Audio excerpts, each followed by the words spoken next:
This is episode 261 of the official GonnaGeek.com show. This week, we'll say bye-bye to Fett, talk about the PlayStation Classic lineup, get Chris's first thoughts on Fallout 76, and find out what Christmas gift Russia has for us. Plus, Michelle is here as we run down our first thoughts on fall 2018 television. This and more in this week's show. Hi, I'm Stargate Pioneer from Better Podcasting, a proud member of the Gonna Geek Network, just like the show you're listening to now. The opinions expressed are those of each individual host. Check out all the other podcasts at GonnaGeekNetwork.com and get ready because geekiness begins in 3, 2, 1. This is the official GonnaGeek.com show. Here, we're a bunch of geeks talking about geeky things. Each week, we run down the latest news and happenings in the world of geek. These are your hosts for the show, Steven. But what if I'm in the mood for a T-Swift story? Chris. I've heard the X is going to give it to you. And SP. That's how we roll on Gonna Geek on Monday night. We get crazy! Gonna Geek Productions presents the official GonnaGeek.com show.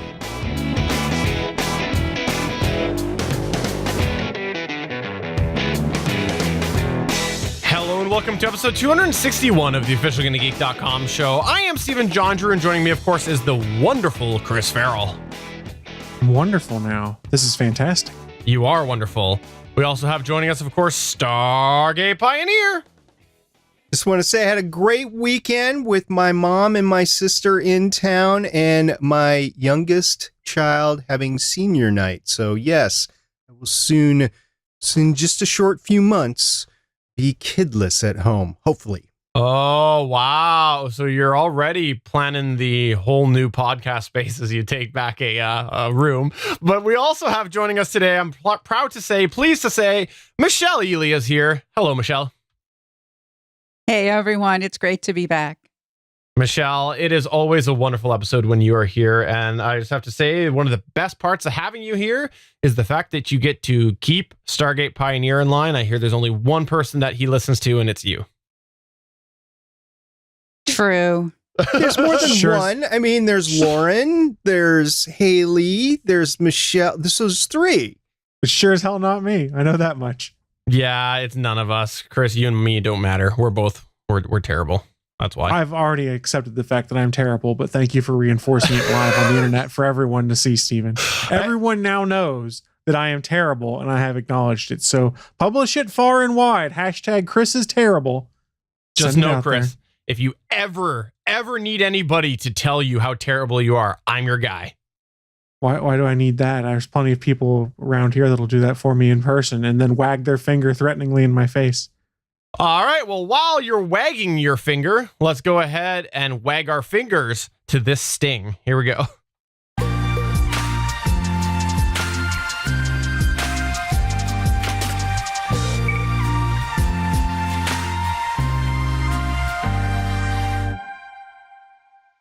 And of course, I was talking about the one and only Sting, obviously. You mean the wrestler? Yes, that's definitely what I was talking about. That's the most famous Sting in the entire world. He is. He was going to wrestle The Undertaker at WrestleMania, but then he got injured, so we didn't get Sting versus Undertaker. It was going to be the match of a lifetime, and it didn't happen. I'm really sad. There's a wrestler named Sting? Yeah. Oh, yes. I've actually seen him live like a long, long time ago. WCW, baby. I know Sting the singer. I know Sting the sword from Lord of the Rings. I didn't know Sting was a wrestler. SP. You got to get with it. All right, well, let's go ahead and actually talk about the news because that's what we're doing here. And I hear that we're going to say bye-bye Fett. Is that right? Yes, the Boba Fett movie is no longer happening. Lucasfilm has confirmed. Film journalist Eric Weber revealed the cancellation in a Twitter post, reporting that Kathleen Kennedy just confirmed to me Boba Fett movie is 100% dead, 100% focusing on The Mandalorian. With the news coming straight from the head of Lucasfilm, it seems likely that Boba Fett as a standalone feature film won't be revisited anytime soon. Meanwhile, the Mandalorian television series is currently in production. The series, created by Jon Favreau, centers around a lone gunslinger on the planet Mandalore after the fall of the Empire. The Mandalorian comes to the Disney streaming service in 2019. Okay, so I gotta say, when we talked about the potential Boba Fett film, I believe I wasn't the biggest fan about it. I'm a little bit hurt to hear this because it could have been possibly fun, maybe. It was James Mangold that was going to direct it from the Wolverine, which would have been awesome. Yeah, well, this is coming on the heels of Solo not doing very well. The talk of an Obi-Wan film has stalled. It looks like they've realized they're doing too much Star Wars at once, and that perhaps people just aren't wanting the standalones as much as they want like the trilogy stuff. Yeah, no, I get that. And I think I've said it before on here. I think that's the smart move, but it doesn't mean that I can't be a little bit sad about this because, let's be honest, it's Boba Fett. We want to know more about Boba Fett. We saw the beginning of Boba Fett, and then we saw the old Boba Fett. We didn't see the middle years where he was just like street peddling. Like a podcaster in the Star Wars universe? That's what I heard. Trying to make ends meet. Yeah, that's what he was doing. Yes, if everybody's trying to make ends meet, they absolutely start a podcast. That's the best way to do it. So how many series on the small screen will Star Wars have? So there's The Resistance, there's going to be The Mandalorian. What else is in development? Michelle, do you know? Not offhand. I mean, there's talk about other things, but I think they want to see how The Mandalorian's going to be because it is very expensive. There's nothing else that's been announced, at least, other than the Clone Wars return to the streaming service, The Mandalorian, Resistance, which I think is... And I don't know. I've heard great things about the 4th episode, but I haven't seen it yet. I haven't seen any of it yet. I've seen the first 2.5 episodes. It's okay. We'll talk about that later. Okay, so let's put aside the fact that it seems like they're going to the trilogy model, like back to the whole just main focus. What sort of side story can you think of that you actually would care to see? Because obviously the Han Solo one didn't work. Rogue Princess One didn't Leia. work. You would want to see Leia? Yeah, we need more women. I want an Ahsoka film. Oh, Ahsoka Tano is one of the best characters to come out of the Clone Wars series. And I read the book that was based like on her story, the continuation of her story. It was really good. I would pay money for that. I think that would be a good movie. We've actually in our chat today at Geeks.live, if you're not familiar, we do stream this live on Mondays at 8:45 p.m. Eastern at www.geeks.live. We have listener Mike Howard. He is agreeing with you, Michelle. Well, good. I think it would be amazing. She's so fascinating, and what happens with her and the Jedi and why she left and her relationship with Anakin. It's very fascinating. Maybe we could go ahead and get a little bit more Anakin backstory. We haven't done that ever before. Just what we need. They could actually continue and do a cartoon that centers around Sabine and Ahsoka, and that's all I'm going to say, so I don't ruin anything from Rebels. I was assuming that we'd get something like that at some point in time. They left it off that those two were going to do something in the future. So whether it's now or whether it's 5 years from now, I would expect to see something from those two. Well, in any case, let's just see what ends up happening with Star Wars. I think that they're in a bit of disarray right now, and I think we'll probably all just end up with no Star Wars for like 20 years again. Whoa, you cannot move on with that statement. Star Wars is not in disarray. Solo, while being a quote-unquote failure, still made Disney a lot of money, but they wanted more money. So what they're doing is they're taking a step back and they're just creating the opportunity to make that more money. So, okay, I think they're correctly judging now what the appetite is for Star Wars on the big screen. And they got that whole new trilogy planned with the guys from Game of Thrones. But that was Rian Johnson that was doing that one. Well, it doesn't. The bigger problem is Star Wars fandom is broken right now, but that's not a debate for this show.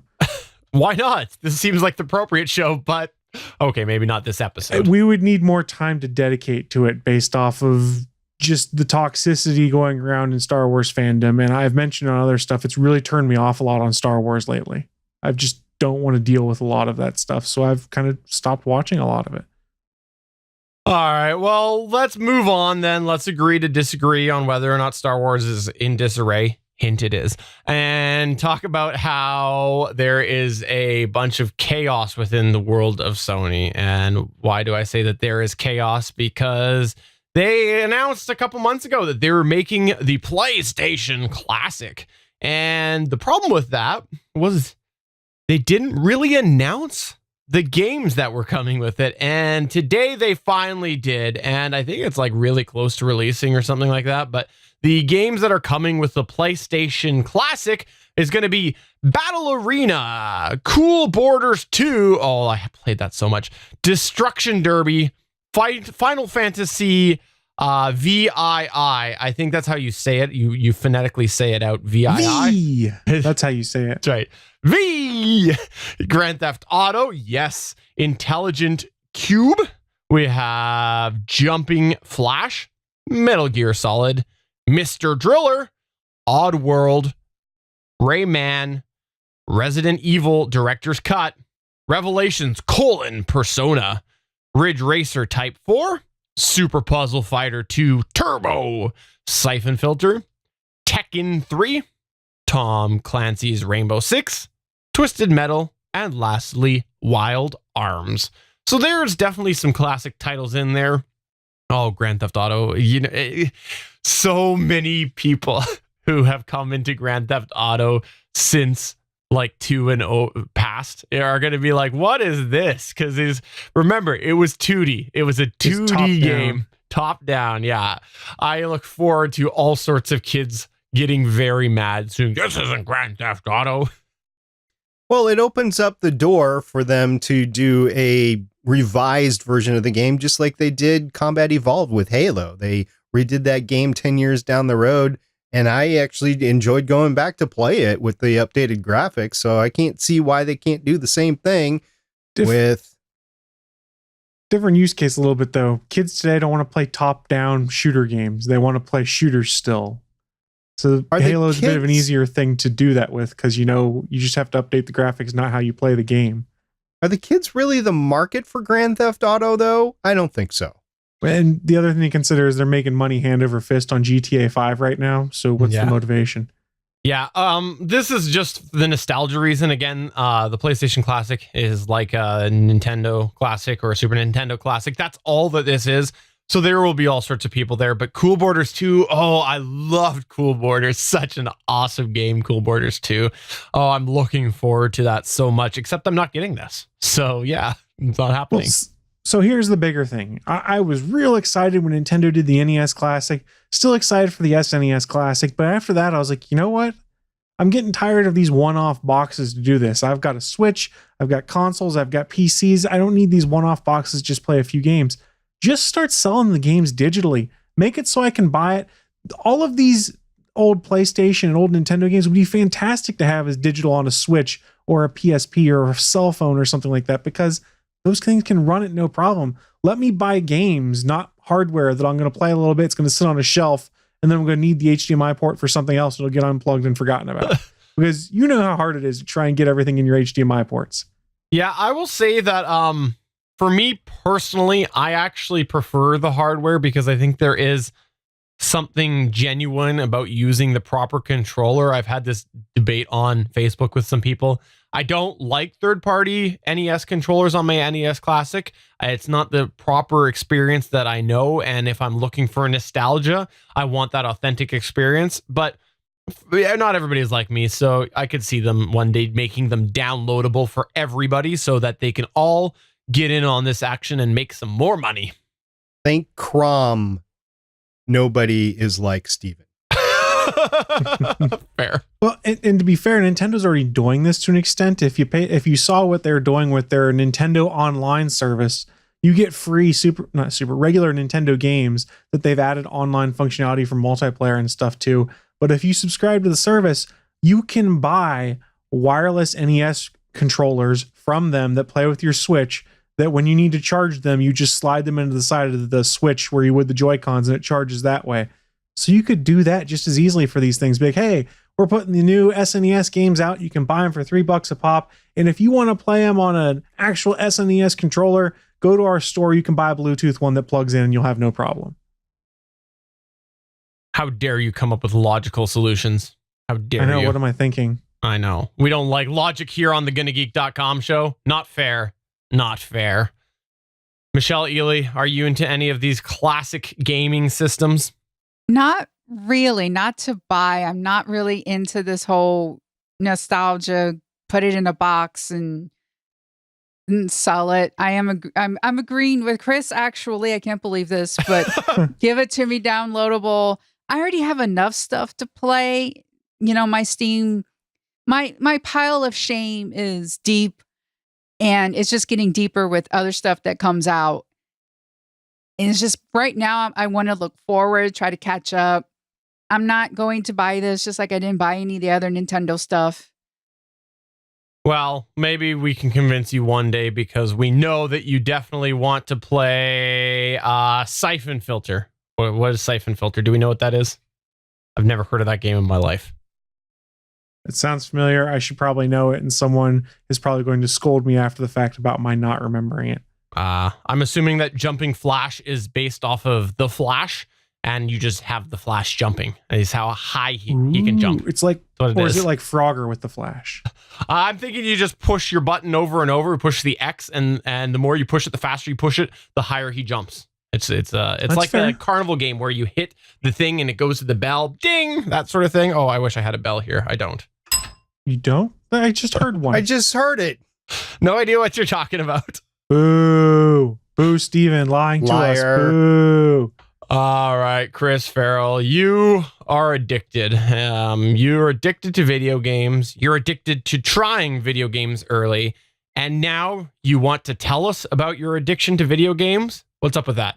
Well, I'm actually allowed to talk about this a little bit. So Bethesda has Fallout 76. It drops on November 14th of 2018, obviously this year. And for those that aren't aware, it is a Fallout MMO set in the great state of West Virginia, which happens to be where I'm recording from live right now, the great state of West Virginia. And what they promised when this game was announced back at E3 with a release date and everything was, if you pre-order the game, you get to play the beta. And they later announced everything you do in the beta carries over into the actual game itself. So for instance, I'm level 7 with some cool loot right now. If I don't play again until the game launches, I'll be level 7 with all my cool loot carrying over. That's kind of cool. But Bethesda has had the Fallout 76 beta out, not the stress test that people weren't allowed to tell you about that happened a week and a half ago or so, and I can neither confirm nor deny if I know anything about that, but the actual beta is out now for only Xbox gamers. Xbox got an early window, but don't worry, PC and PlayStation 4 will be getting it soon. So I wanted to talk to you guys about Fallout 76. I've had a ton of fun with it so far. Like I said, it's an MMO set in the state of West Virginia. For those that aren't aware, the Fallout games are basically post-apocalyptic. You've been in an underground vault protected from the nuclear apocalypse, and you emerge and you have to rebuild society in Fallout 76. It is a lot of fun.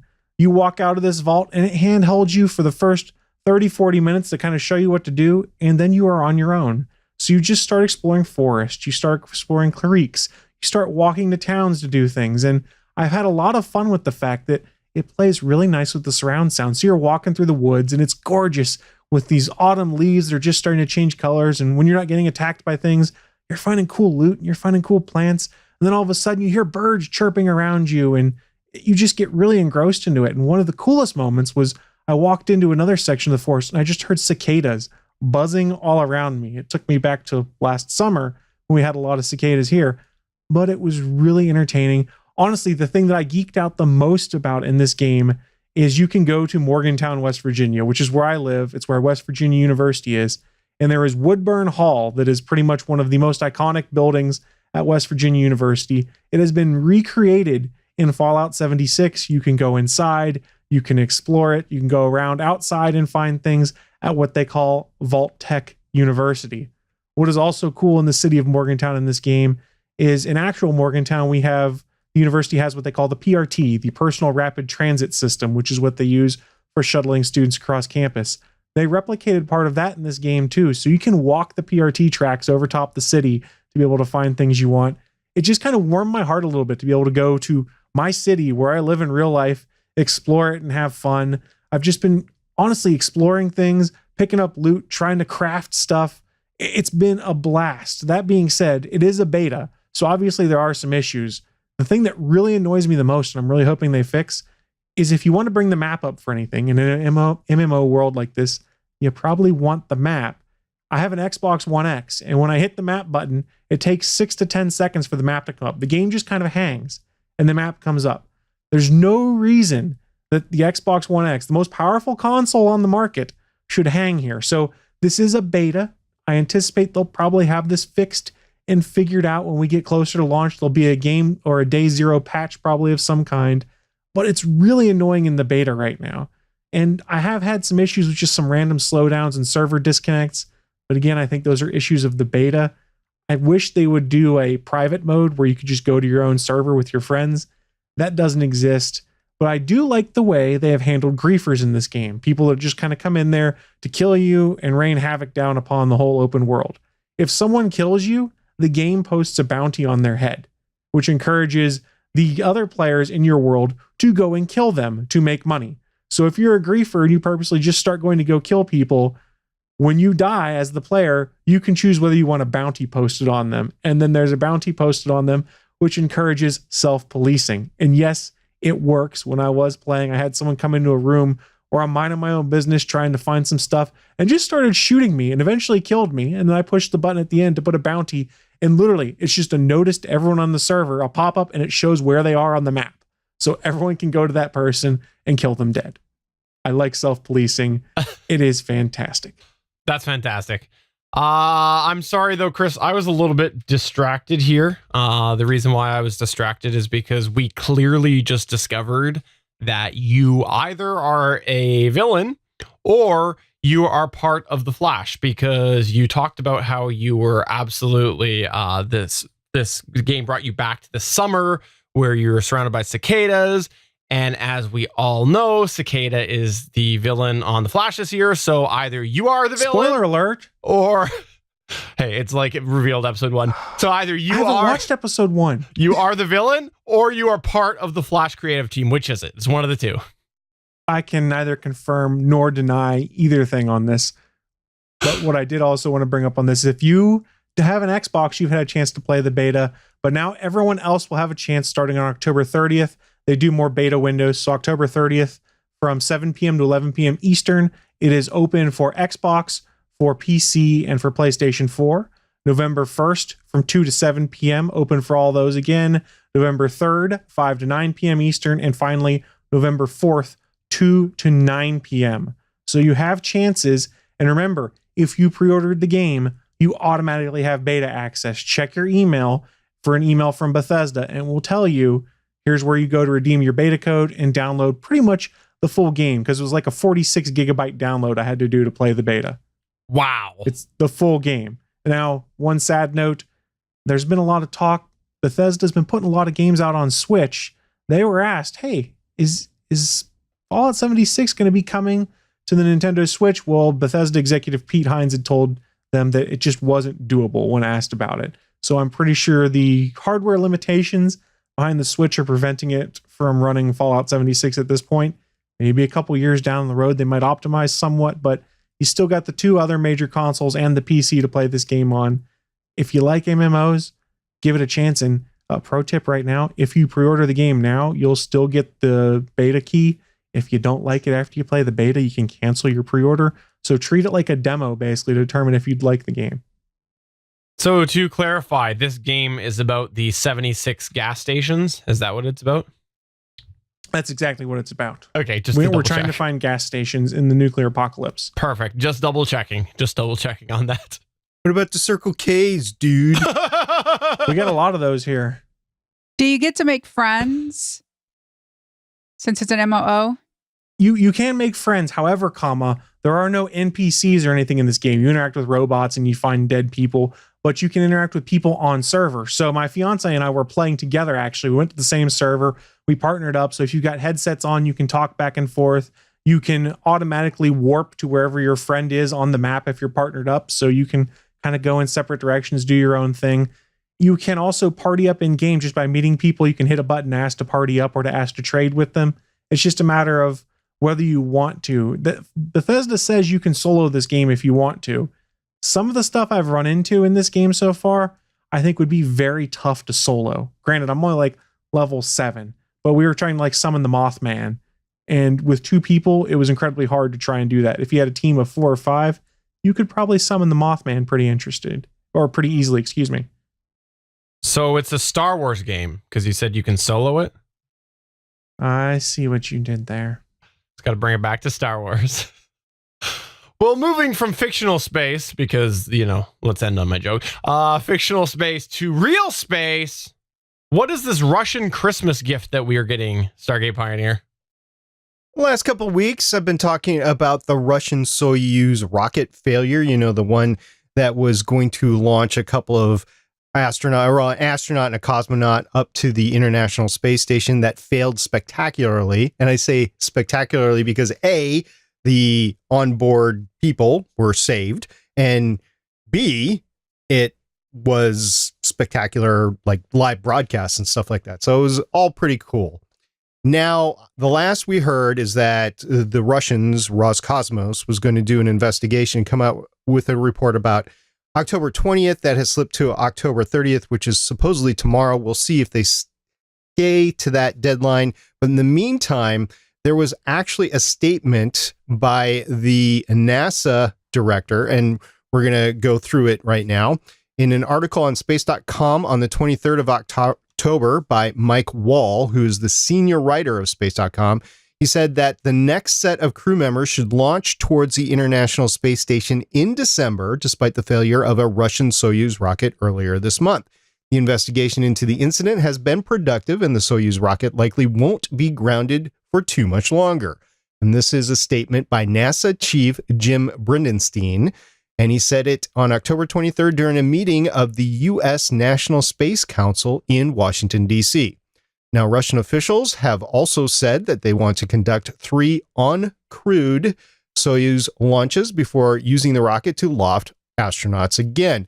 And the current schedule should allow the next crew launch to take place on December 20th, or the Christmas present that Stephen was alluding to, as currently planned. That crew will consist of NASA astronaut Anne McLean, cosmonaut Oleg Kononov, and the Canadian Space Agency's David Saint-Jacques. But Haig and Ochevkin, who made it through their October 11th ordeal safe and sound, will get another chance in the future.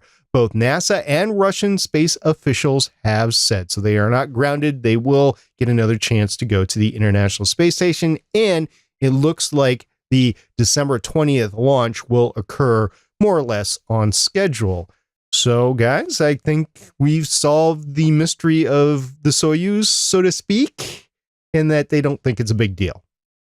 Well, that's good. And I'm glad to see us actually have some target dates to get back in space and get this going again, because it is alarming. I said that last week. Or 2 weeks ago. It's very alarming when we are kind of stuck and we don't have a way to get anybody up there. So I was thinking about this in that the existing crew could actually hang on for longer. The resupply missions have occurred. There was a Japanese resupply mission actually that occurred, I believe, last week. So things are still getting up to them. They can stay up there as long as they can. However, the one thing that I would worry about would be the continued exposure to space radiation that they were not expecting, as well as the detriments to their body due to weightlessness. And yes, with space travel, anything can happen in terms of staying up there longer. But in this case, you'd probably want to bring them back home as soon as possible. If you're going for a short stint on the International Space Station, there's always a chance that you could go up later, and yet you have not reached the maximum amount of radiation that your body is supposed to endure over its lifetime. And astronauts do have a set limit, and that's one of the reasons why they might not fly again once they've been up there for a while. So if any of them have aspirations to go up again, they would want to get home as soon as possible. I'd also be concerned about the mental health factor on that, because I think that you're going up there, you're planning on being up for a certain amount of time, and then all of a sudden you're stuck up there longer. Like, we've all felt very annoyed when we've had a flight delayed or had something like that happen. Can you imagine being out of Earth, right? Like, you're in space, you don't know when is that connection coming and whatnot. So that's sort of the factor that I was worried about with them being up there, is they don't know when they're coming back. At least now they might have an idea. True. Now, they can always come back. Their return vehicle is on the International Space Station right now. It's just, I don't think NASA and Roscosmos want to leave the space station unattended right now. It can be. They can shutter it. They can put it on automatic. But I think they want somebody up there at all times in case something happens. So in that perspective, they're stuck up there, but they can come back whenever. Yeah, I imagine if you had to shut down the space station and take everyone off it, it's saying, hey, we're going to potentially risk millions of dollars to get everyone off of here, because if something goes wrong, we might not be able to fix it with nobody up there. Yeah. So there was a whole bunch of factors that, that's why I said they're basically stuck up there. But in any case, I'm glad to see this is moving along here. Moving on to the extra, you had a couple of quick picks here about space again, don't you, SP? I do. Actually, a bunch of updates to previous stories. The first is that Virgin Orbit mated a Launcher 1 rocket with its carrier plane, which is a modified 747 jet, and it's called Cosmic Girl, at the Long Beach Airport back on October 24th. Now, the mating was the most recent milestone in the process to test Flight Launcher 1 on the road to becoming operational. Virgin Orbit is part of the Virgin Group with sister company Virgin Galactic, and they are both owned by billionaire Richard Branson. Gonna Geek last discussed Cosmic Girl and Launcher 1 on episode number 203, along with Virgin Orbit. So this is an update from episode 203. Cosmic Girl, that's a podcast, isn't it? I wish it was. Oh, wait, that's not a podcast. That's Grammar It might Girl. be. I don't know. Somebody's got to actually search and let us know. If not, that's a great podcast name, so you should take it. All right. What next do you have there, Stargate Pioneer? As a reminder, NASA's InSight lander. Now, InSight is short for Interior Exploration using Seismic Investigations, Geodesy, and Heat Transport. That's a mouthful. It's called InSight. Now, that is scheduled to touch down on Mars, just north of the Martian equator, on the afternoon of November 26th, bringing a nearly 7-month journey to an end.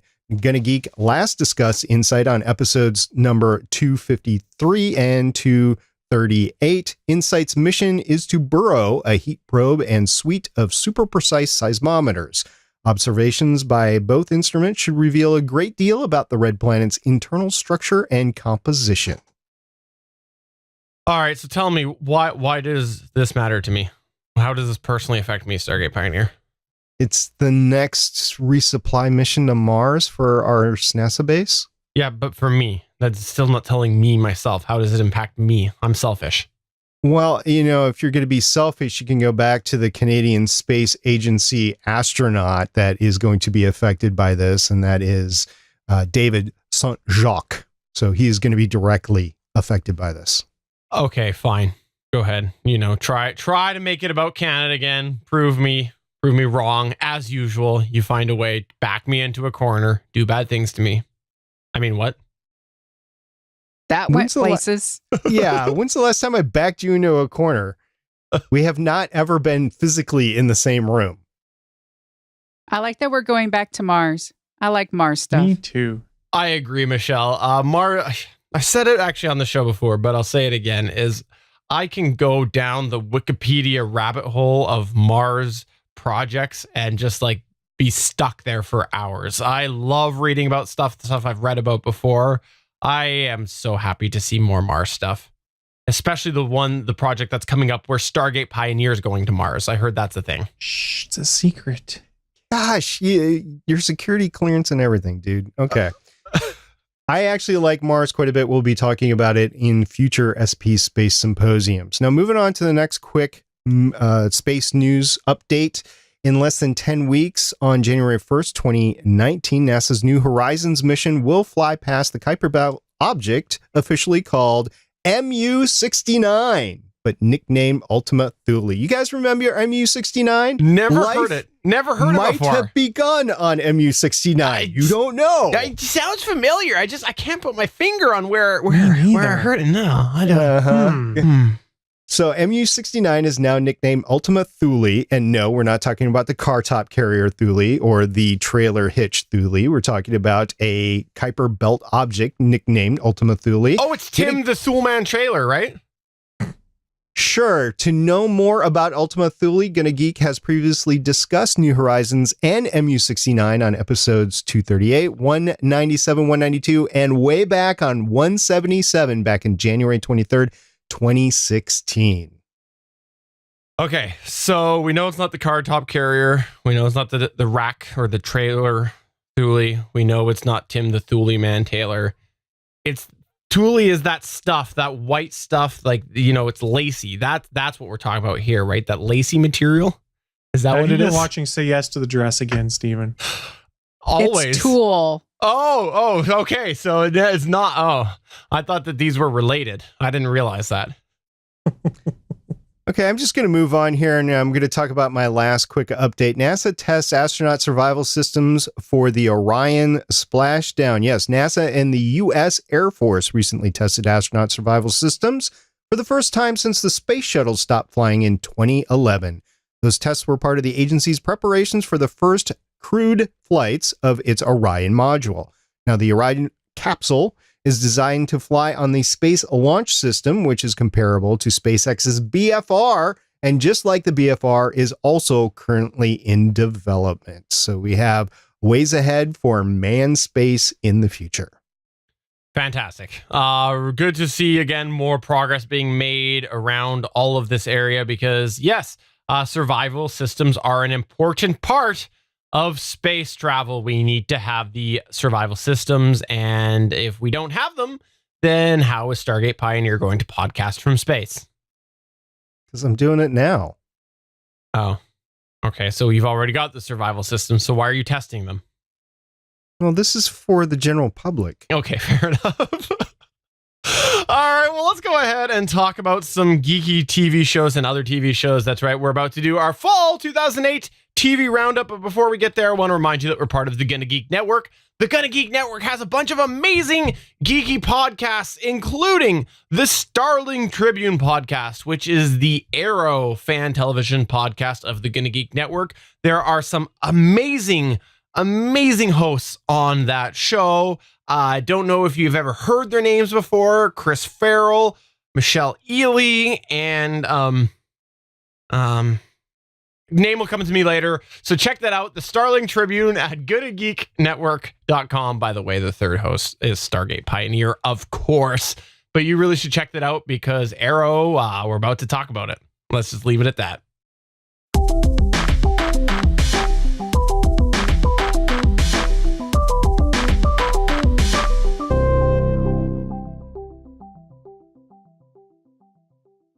We like to do this here on the GonnaGeek.com show each year. We like to talk about the premieres that have happened over the last month or so for fall television and talk about our first impressions with them. So we're going to go ahead and go through some of our highlights, our lowlights, and just some other points like new shows and whatnot, and just do a bit of a round table about that and give our opinions. Now, we're going to start off with the category of new shows. And I'll go ahead and kick us off here and talk about a few of the new ones that I am checking out. They're actually the first two new ones that I'm going to mention are not actually geeky related shows. One kind of sci-fi-ish, maybe if you want to call it that. It's Manifest. And the other one is a comedy that's actually a fun Monday comedy I've been liking is The Neighborhood. And another one that is geeky that I've been checking out is Star Wars Resistance. Now, by checking out, I mean, I've watched a little bit of it, and I've actually been trying to watch it with my son, and haven't really watched that much of it, but he's actually watched every single one. I told him just watch it on the DVR, and I try to get in when he's watching and whatnot. So those are sort of my few new ones that I've been checking out. Yeah, I will say that out of those, Star Wars remains to be seen. Not sure that they're getting the punch that they got out of Star Wars Rebels. The Neighborhood, again, just a fun Monday comedy. And Manifest, it doesn't know what it wants to be, but I feel like it might actually work for society because it's kind of half drama. You know, there's allegedly some This Is Us in it. I've never read This Is Us. But then you've also got that mystery factor. And I personally would like to see more mystery, but I'm in the ride now. Any of you three watch any of these? I watched the first episode of Manifest and I thought it was okay. My mom is still watching Manifest. She likes the mystery. Part of it reminds her of Lost. And she just kind of hopes that it slowly builds and that they don't find out like right away and it's not rushed. But right now she's liking the pacing and she's liking the characters. And I don't think SP or Chris watched that. Did you? I didn't watch Manifest, no. No. How about Star Wars Resistance? So I have it on my Amazon because they had a pricing mistake and I bought the season for $2.99. I watched like the first 10 minutes. I'm not into it yet. I need to go back and try it. The animation style really annoys me for some reason. I just can't get into how they animated it. But I'm going to try it again later. All right, that's a fair point. So Manifest just struck me as a show that could either hit or miss. And I decided to use my usual, let's wait 3 seasons on something on it. And if it makes it there, great. If not, I haven't wasted my time watching it. And it looks like it's going to be a waste of my time to watch it, but we'll see as things progress. Neighborhood, I have not checked that out. And Star Wars Resistance, I did. And I'll tell you why I did, because I'm pretty adamant about the 3 years or 3 seasons, successful seasons before I start watching something. Honestly, if you are a Star Wars podcaster and you're looking for a network, I would love to have a Star Wars podcast on the Gonna Geek Network. And that is why I checked that out, because I wanted to maintain currency on the Star Wars universe. So that is why I checked it out. And I have only seen 2.5 episodes. I agree about the animation style. I think they could have done a little bit differently things there, but that's the animation style that they chose. I have watched it mindlessly on in the background as I'm doing other things. And as far as I'm concerned, it's just a low threat Star Wars fix. The one beef I do have with the show is, at least so far that I've seen, BB-8 is on the show. And I think his use is a little bit too strong for a off the main path show. I think that there's plenty of other droids in the universe. There is no real reason that it needed to bring in BB-8 into this, except for they wanted to maintain some sort of connection to the main universe. But they did that with Rebels without actually having anybody on the show every week. And BB-8 so far has been on the show every episode that I've seen for the first 3. Hasn't Oscar Isaac reprised his role as Poe Dameron on there too? I'd seen something to the effect that Oscar Isaac was, they were like, this is so weird that Oscar Isaac is on this cartoon on my TV right now. Yeah, so he voiced his character in the premiere episode, but he hasn't been back at least for the 3rd episode. And apparently, just like a lot of actors, he's having that difficulty transitioning into the voice acting. So it's a little bit of a stretch, but it is him and his voice. So if you're all excited about seeing Poe Dameron or hearing him, then you can check out the show. I'm interested to see where they take it. And honestly, I'm preferring new Star Wars adventures now that the original trio, Han, Leia, and Luke, are no longer appearing on the big screen. From what I've heard, Leia is coming back for the final episode 9 of previously shot footage. But honestly, Carrie Fisher is no longer with us, unfortunately. So I just want to move on to new adventures because I think we're at that point where we need to move on. All right, what do you have in your new shows category, Michelle? I watched a couple episodes of Charmed. It wasn't like I hate watch it. I was a big fan of the original. I just wanted to see what they did. I'm not really interested in it. It's not like bad, but it's also not good. It wants to be hip, and there's pop culture references and drops here and there. And the sisters are bickering, which is usual for, sisters, but then they don't trust their advisor and there's mistrust there. And it's just kind of for me. So I'm just not watching it. Legacy's just premiered. I'm disappointed that it's just Alaric from the original. It's another spinoff from the Vampire Diaries. So we have the Vampire Diaries and we had the originals. This is like a spinoff from both. It's basically Hogwarts and Mystic Falls, where you have Alaric from the Vampire Diaries being the teacher to like his twin daughters, which are witches, and then Hope Michelson, who's now a teenager, who's from the originals. It's just disappointing that it's just him. Like, there's no Caroline, there's nothing else.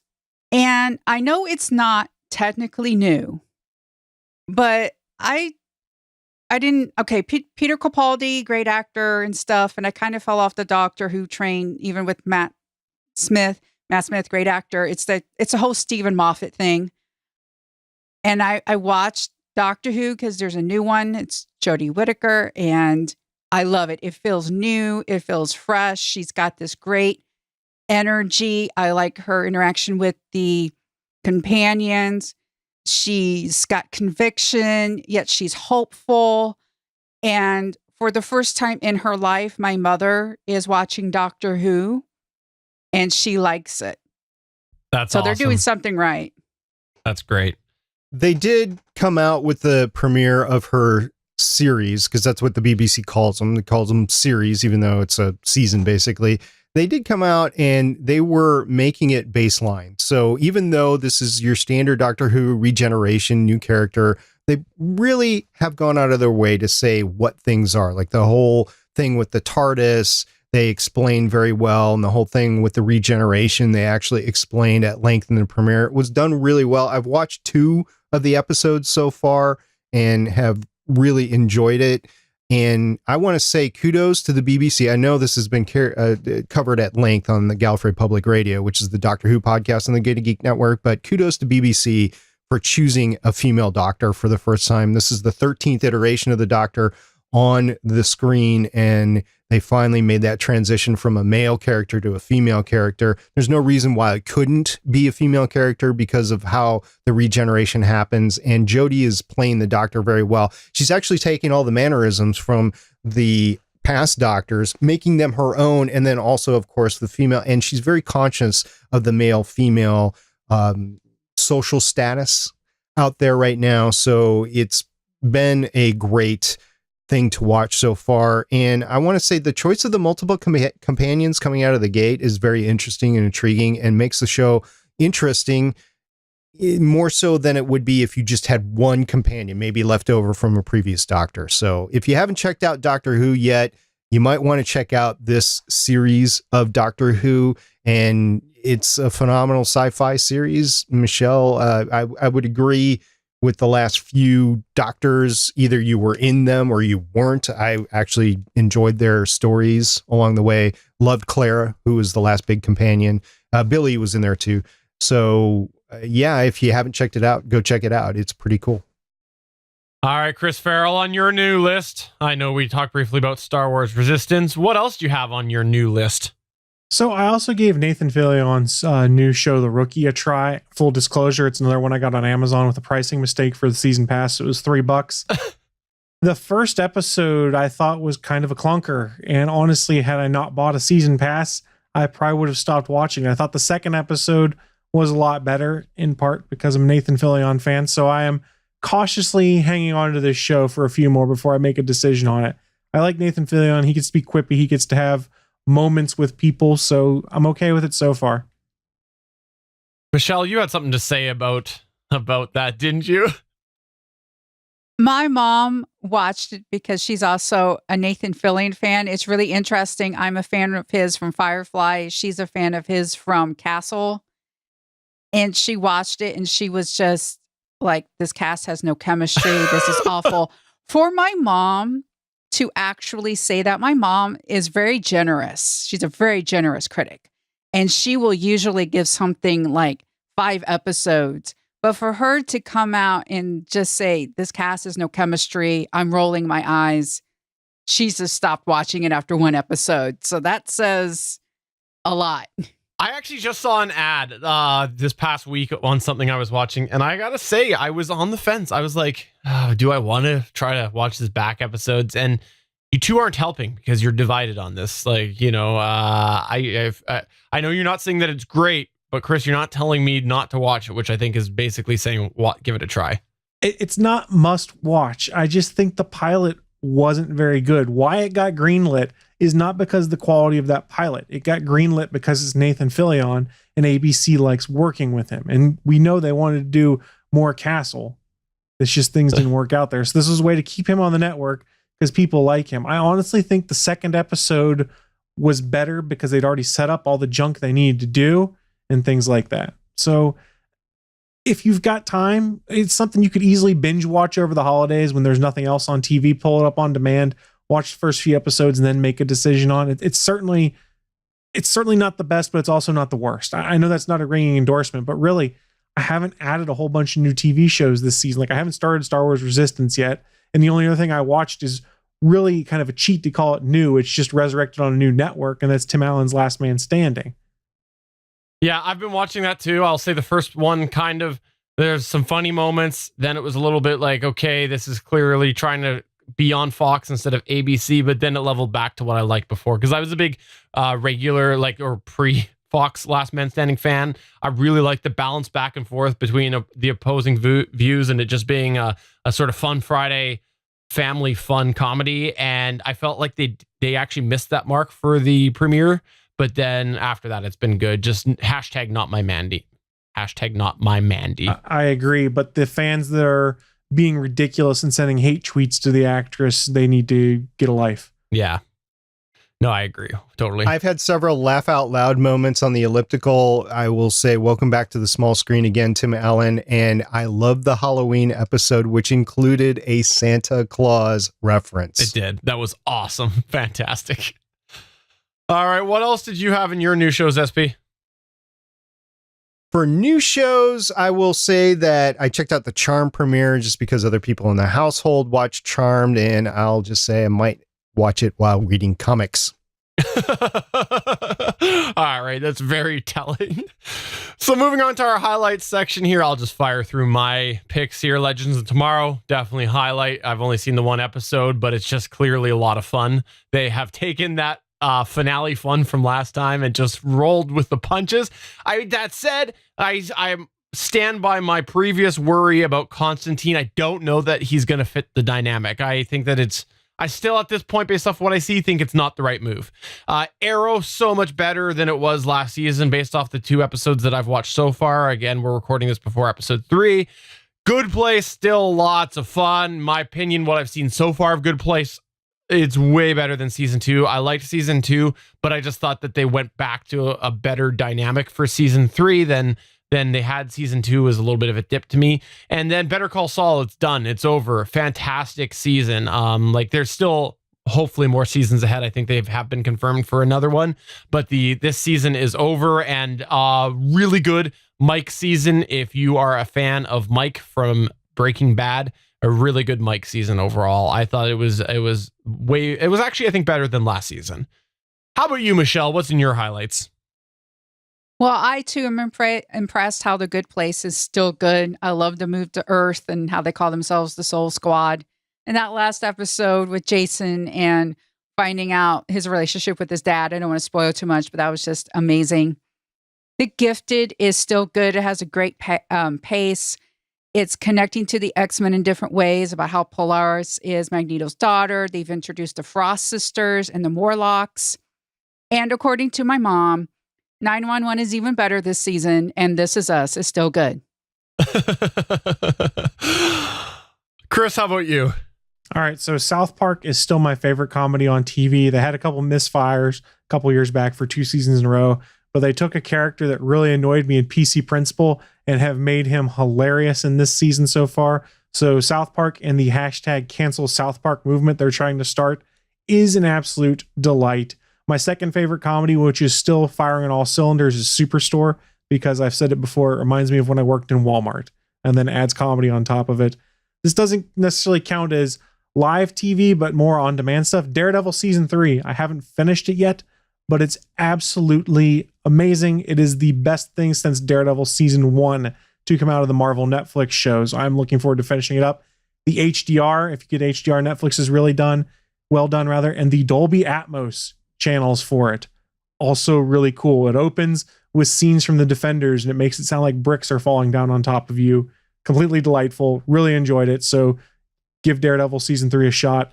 Legends tomorrow, like Steven said, it's just fun right now. I think Constantine's going to mesh well, but I haven't seen, I guess, the episode that's airing while we're talking about this. So none of us have seen it yet.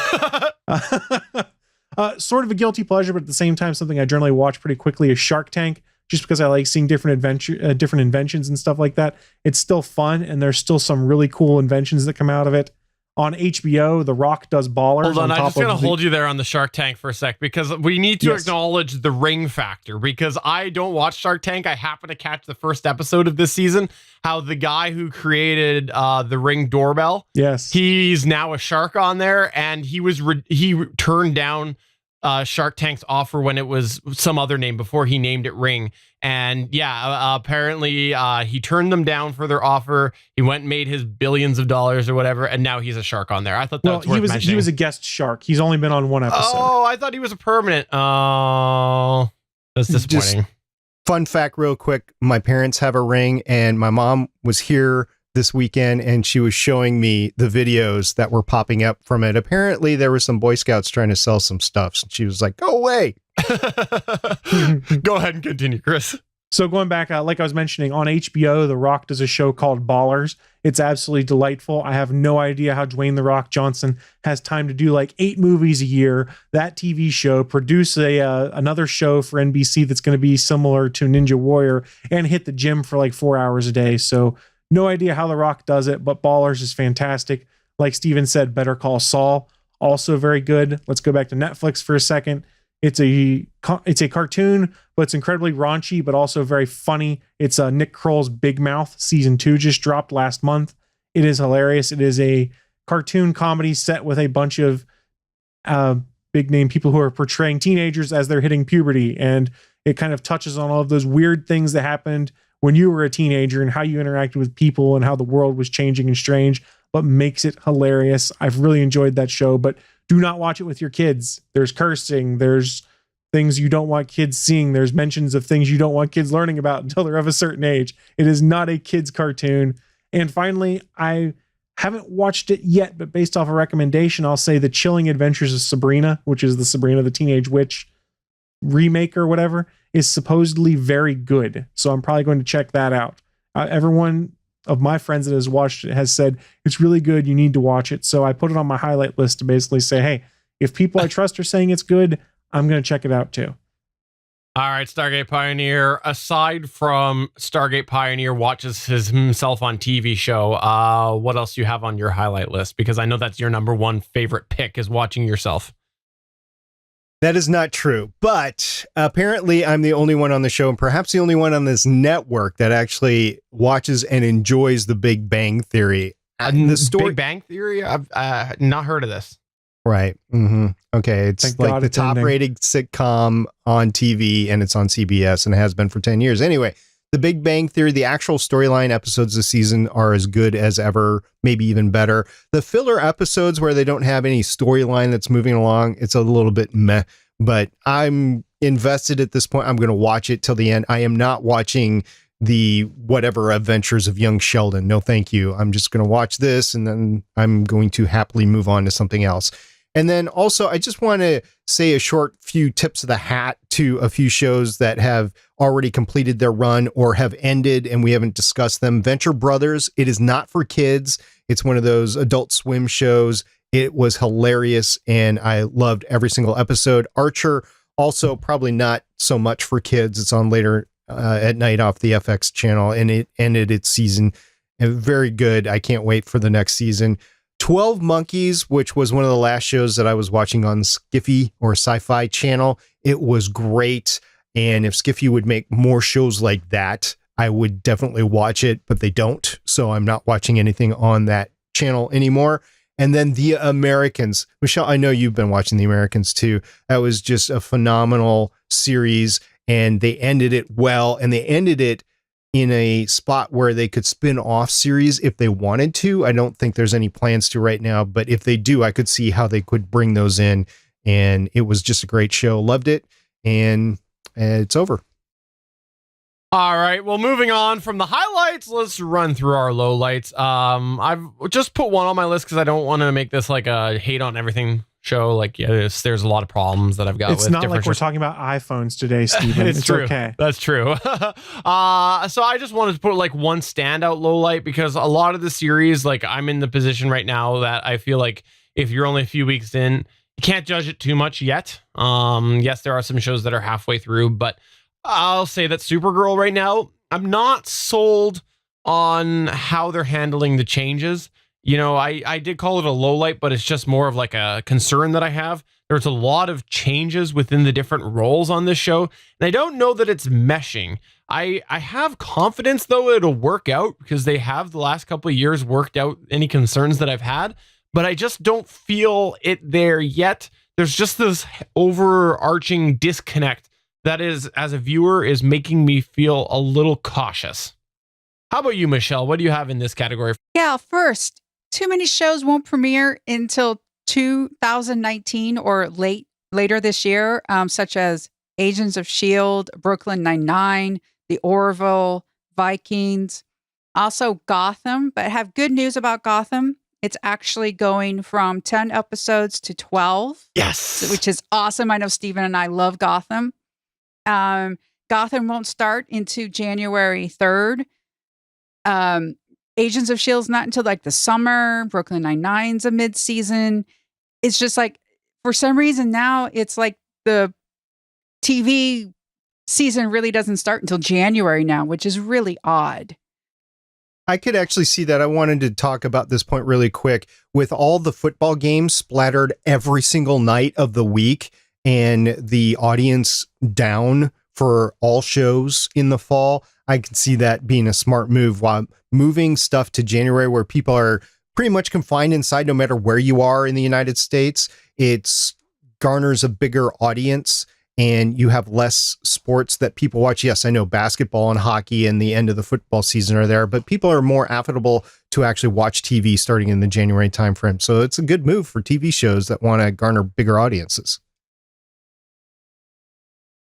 And another low light for me is just there's too many streaming services. Like I talked with, like The Mandalorian's going to be on the Disney one. I actually did some math. It's gotten really bad. If you do Amazon Prime, which is about $10 a month, the $8 version of Netflix, the $8 version of Hulu, $6 for CBS All Access, $8 for DC, and I'm thinking either $7 or $8 for Disney.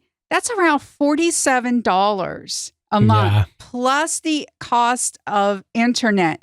A lot of people think this is more economic, but this is just like things $50 and then another $50 with internet. It's like $100, and you're not really getting like a DVR service or anything. It's getting, do your math, people, before you start signing up for all of these things. It's not as cheap as you think.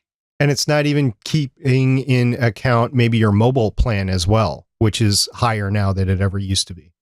Well, one thing to keep in mind, though, you don't have to have all of them. They're all easy enough to turn off and on as you need. So it's not like you have to spend $47 to get all the services. You could say, hey, this holiday break, I want to watch the stuff on DC. It's a matter of you just controlling your subscriptions. Yes, it's a pain in the butt, but it can save you money.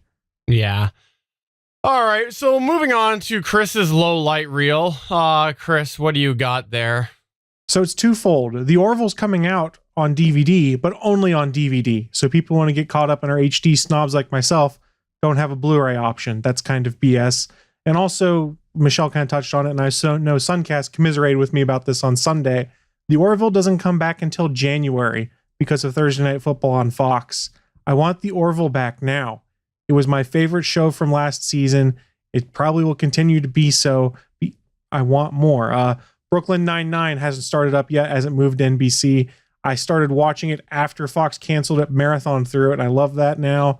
The new Murphy Brown is really hit or miss for me. I mean, it's a continuation of the old show.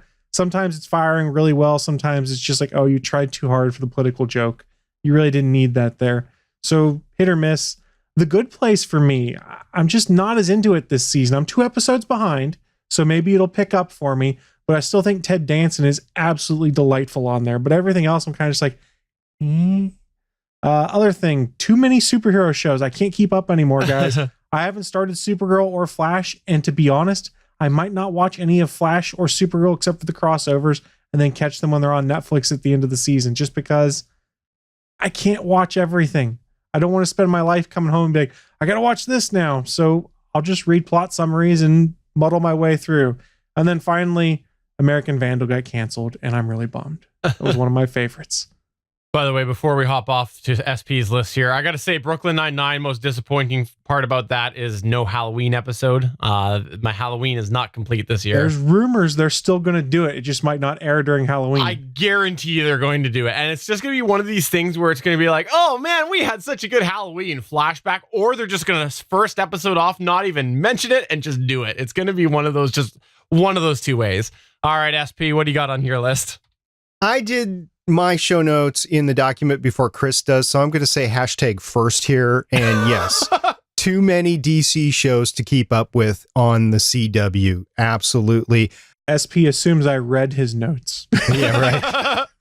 I also have issues with Legends of Tomorrow not being in the crossover. We've discussed that at length on the Starling Tribune, and everybody's saying, oh, just get over it. I'm never going to get over it.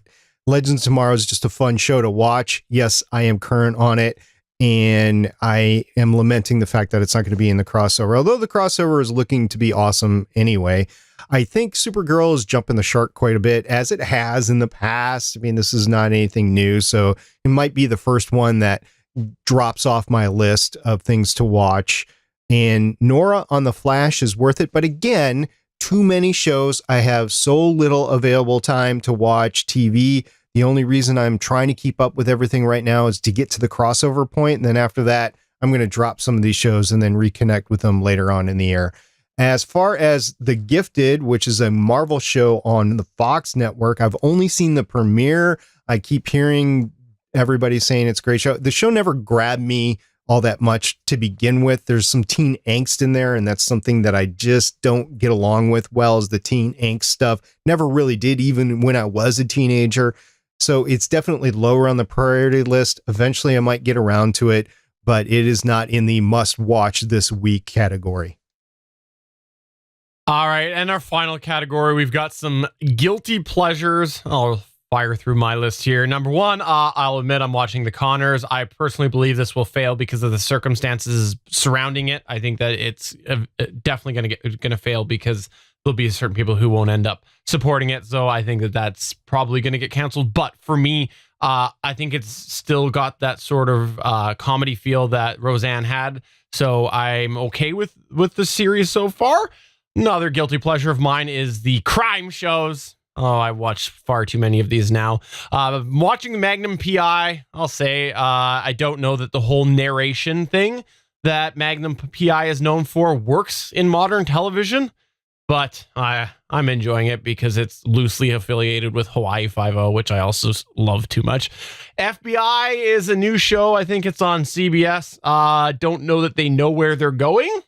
I don't know that they know what the FBI is, but that is a show that I'm watching. And then, of course, I continue to watch Hawaii Five-0, NCIS LA, and NCIS New Orleans. Michelle, what do you have on your guilty pleasures? To go back to your Connors thing, I read that they've got 2 more episodes ordered, so it might not get canceled. So there's hope for you, Stephen. Oh, that's good. I didn't know that. I didn't read that. Okay.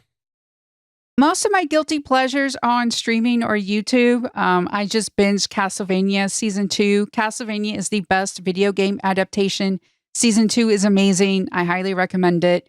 You know, like Voltron, nailed it on Netflix, is laugh out loud funny. It makes fun of like those baking shows. It actually takes people who really don't bake and they try to recreate. It's hilarious. And, you know, like Critical Role on YouTube, like those are my guilty pleasures. There's a rumor that one of the producers on Castlevania is getting a Netflix series for Legend of Zelda that's floating around the internet right now. I want this to be true. You know who probably really loves this? Cody Goff. Cody Goff. Verified Cody Goff. No? It's true. Producer Cody. The award-winning verified Cody Goff. Fair enough. Chris Farrell, what's on your guilty pleasures?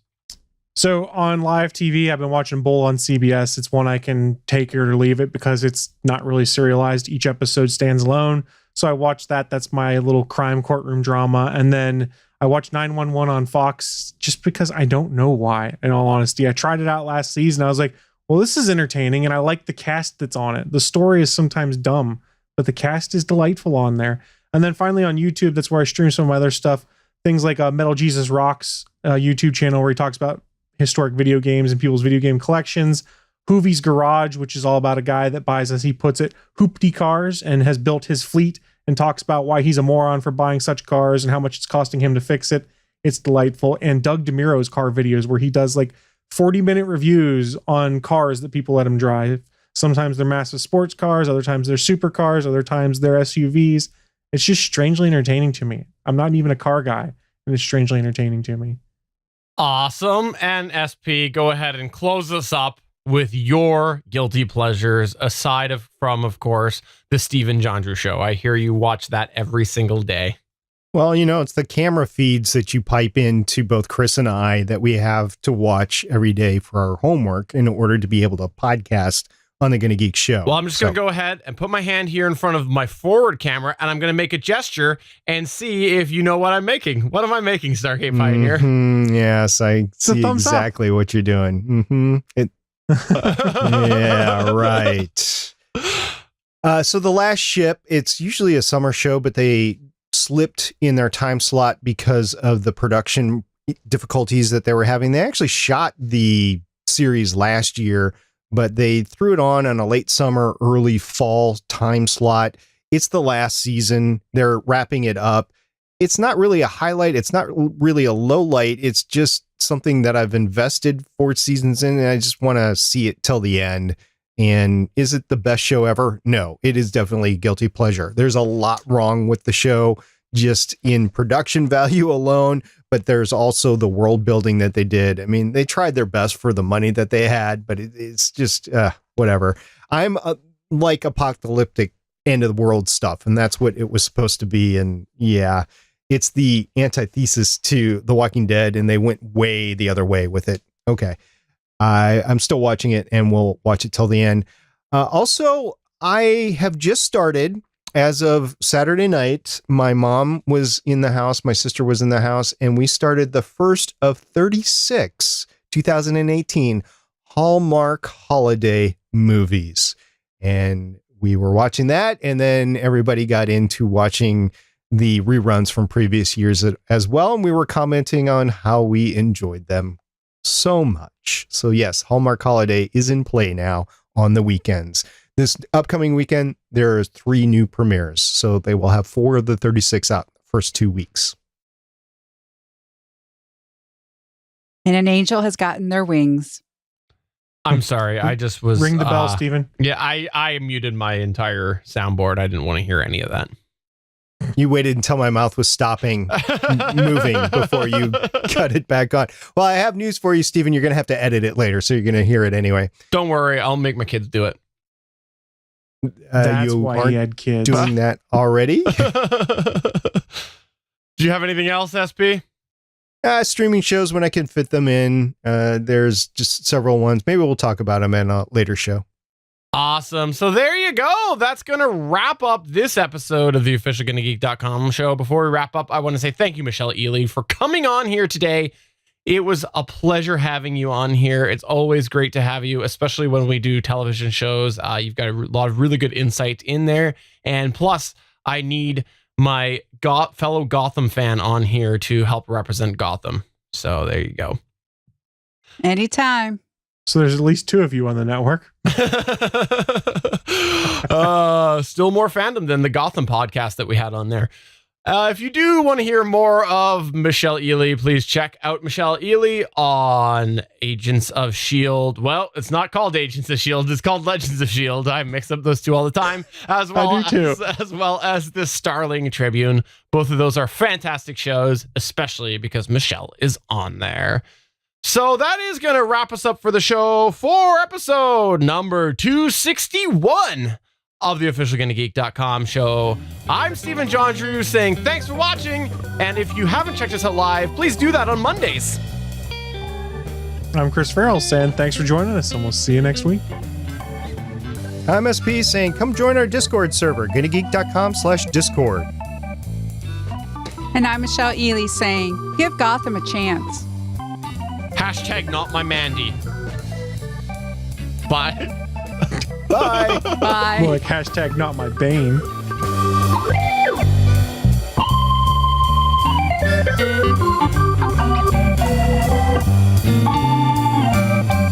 Thanks for checking out another episode of the official GonnaGeek.com show.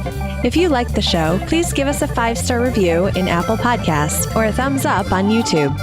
You can always join us for our live recording sessions, which stream Mondays at 8:45 p.m. Eastern at www.geeks.live. And remember, you can find our full back catalog at GonnaGeek.com/show. If you're itching for more geeky content, check out other shows on GonnaGeekNetwork.com. Voice work was by Emily Prokop of the Story Behind podcast. That's it for this episode. We hope to see you back again next week.